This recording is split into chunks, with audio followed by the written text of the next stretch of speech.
আসসালামু আলাইকুম রহমতুল্লাহি ওবরাকাতু। গত ক্লাসে আমি তোমাদের সাথে নেলসন ম্যান্ডেলার মোটামুটি অর্ধেক অংশ পড়ানো হয়েছিল, বাকি অংশটা কাছে পড়াবো। He formally left public life in June 2004 before his 86th birthday, telling his adoring countryman, don't call me, I will call you.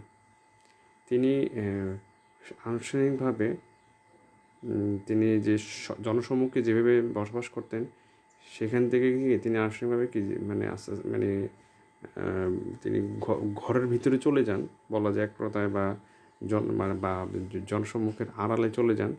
কত সালে? 2004 সালের জুন মাসে, তার 86তম বার্থডের আগেই এই কথাটা বলে যে ডোন্ট কল মি, আমাকে ডেকো না, আমি তোমাদেরকে ডাকবো। But he remained one of the world's most revered public figures, combining celebrity sparkle with an unwavering message of freedom, respect and human rights. কিন্তু তিনি থেকে গিয়েছিলেন পৃথিবীর যত সম্মানিত যত ব্যক্তিত্ব আছে তার মধ্যে কি তিনিও একজন কি ব্যক্তিত্ব ছিলেন। আচ্ছা, he is at the epicentre of our time, hours in south Africa and yours wherever you are. Nadine Gordimer, the South African writer and Nobel laureate for literature, once remarked. একজন আফ্রিকান একজন লেখক, south আফ্রিকার একজন লেখক এবং কি Nobel জয়ী একজন কি সাহিত্যিক, তিনি বলেছেন he is at the epicentre of time, আমাদের সময়ের কি মূল কেন্দ্রবিন্দু বলা যায়। আওয়ার্স ইন সাউথ আফ্রিকা, বিশেষ করে আমাদের বলতে কি সাউথ আফ্রিকার কথা বলা হচ্ছে, অ্যান্ড yours তোমাদের, হোয়াইভার তুমি যেখানে থাকো না কেন। অর্থাৎ এখানে নেলসন ম্যান্ডেলার কথাই কি এখানে বলা হচ্ছে খুব গুরুত্বের সাথে। আচ্ছা, তারপর বলা হচ্ছে the years Mandela spend behind bars made him the world's most celebrated political prisoner and a leader of mythic stature for millions of black South Africans and other oppressed people far beyond his country's borders. Charged with capital offences in the 1963 Rivonia trial, his statement from the dock was his political testimony. এখানে কিছু কথা আছে যে সে যখন তাকে যখন জেলে দেওয়া হয় এর আগে দিয়ে সে কিছু কথা বলেছিল, সেটা হচ্ছে এখানে দেওয়া আছে, during my life time I have dedicated my self to this struggle of the African people.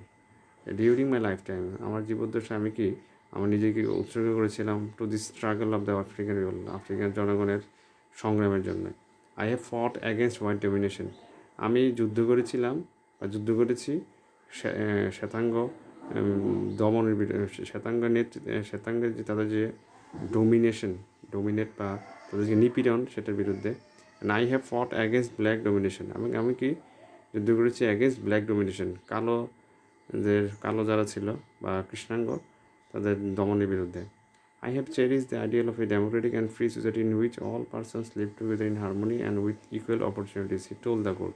তিনি আদালতে এটাও বলেছিলেন যে আমি সবসময় মানে আমি লালন পালন করি সবসময় আমার মনে the ideal of a democratic and free society, একজন গণতান্ত্রিক এবং একটি ফ্রি সোসাইটি যে in which all persons live together, এমনটা মুক্ত সমাজ সে চিন্তা করে যেখানে কি সকল মানুষ কি শান্তির সাথে কি বসবাস করবে, হ্যাঁ, সকল সুযোগ সুবিধা কী থাকবে, সমান থাকবে সবার জন্য। It is an ideal I hope to live for and to achieve, এটাই একটা আদর্শ যেটার জন্য আমি কি বসবাস করছি, আমি কি অর্জন করার চেষ্টা করছি বা অর্জন করার একটা আশা রাখি, এই ধরনের কথা কি সে মিন করতেছে এখানে।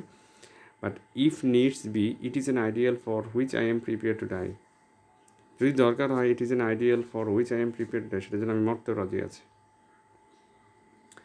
Friends adored Mandela and fondly called him Madiba, the clan name by which he was known. People lauded his humanity, kindness and dignity. বন্ধুবান্ধবরা তাকে সম্মান করতো খুব ম্যান্ডেলাকে, এবং তাকে খুব আদর করে ডাকতো কি মাদিবা নামে, দ্য ক্ল্যান নেম অর্থাৎ বংশীয় একটা নাম, by which he was known, যেটার মধ্যে তাকে যা চেনে যেত। পিপল লডেড হিজ হিউম্যানিটি, মানুষ কী করে, জনগণ তার যে মানবতা, তার যে দয়া, তার যে মর্যাদা, সেটা নিয়ে তারা কি প্রশংসা করে।